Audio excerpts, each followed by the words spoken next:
One of the things I learned from Dan is follow the QLA steps. He mentions that a lot, and in a lot of the videos, you'll see even if there's a typo in the templates, include the typo in the templates.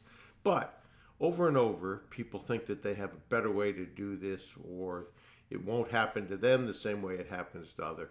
And I've had recently several of these exact same experiences. Follow the steps is critically important. And I've found that when people don't follow the steps, this scenario usually unfolds. I talked to a PhD the other day, bright guy. Dan would say, just like an engineer, of which I'm one, that they have some of the toughest, and PhDs certainly some of the toughest, because they've been taught ways to think.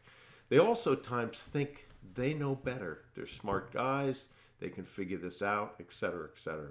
So I got a call from someone who wanted to talk. We talked. They had kind of put together a dream team. I told them it was incredibly important to follow the steps. They did not have a professionals group set up yet. No accountants, no lawyers that were on a success-oriented basis. Had tied up 4 deals with LOIs. That's a problem as well.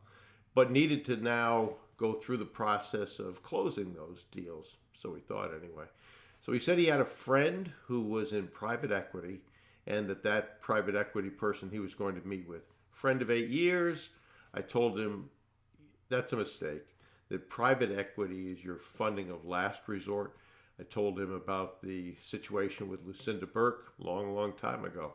When Dan and I went to New York City with Lucinda, who was doing mobile home parks, we ended up going into and meeting with several private equity guys. And with Lucinda sitting right there at the table, they listened to her pitch. Dan, like you. Bruce, like you.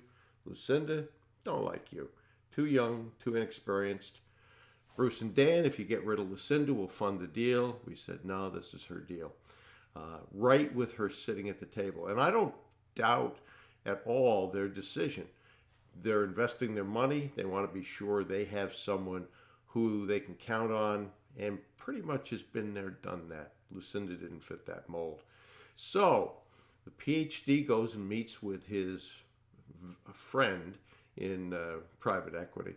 I had told him, don't be surprised if they want the majority of the deal. And by that, I mean up to 100%. If they put their money in and you get 80% of the deal, count that like your Christmas came early. He didn't believe that. He met with his friend, and he wrote me an email last night that said they want 100% of the deal with my ability to earn back a percentage. And he said, I'm done with private equity. That's a good decision. And basically, in that kind of a scenario, you've bought yourself a job if you take that deal. They've got 100% of the deal. You're going to be working hard to get some small percentage. Now, there are times that private equity makes sense, but as Dan and I have said over and over and over again, seller financing should be your first form of financing anytime you can accomplish that. So I hope that helps. Remember, follow the steps. They're there for a reason. Dan created QLA methodology more than 26 years ago. It's resulted in a tremendous amount of wealth created. So why would you not want to follow something that's worked well? I don't know the answer to that question, but I see it all the time. Okay, go out there, follow the steps, and I think if you work that with massive action, you'll be pleasantly surprised in the results that you get.